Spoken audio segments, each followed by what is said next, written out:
public take antibiotics all the time. We've all had courses of antibiotics. So what we try to do is relate people's experiences of taking antibiotics, to use that to explain why they're not working, talk about people's personal experiences. That then takes us into dealing with the problem. How are we going to tackle the problem, and what does that mean for everyday people?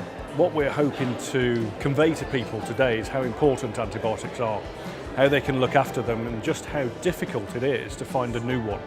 Because I think if people understand that, then they'll probably be able to take care of the ones that we've got a little bit better. So what we're doing is asking the people to be engaged in our actual research project by choosing where we look for bacteria which produce novel antibiotics. This VR is a really good way to introduce the public to how we go about discovering new antibiotics, because obviously it's a huge issue at the moment.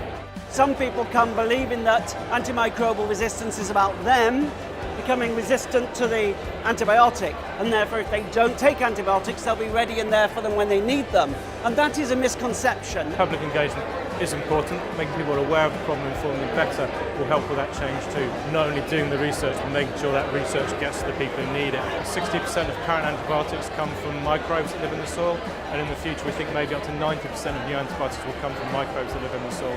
In the end, a lot of the money that we get to do our research comes from the public. It's nice for them to actually see where their money goes. It's always interesting to find out how much the public know about this problem. But I think by gauging how much the public know, it means that we can tailor our message better in the future.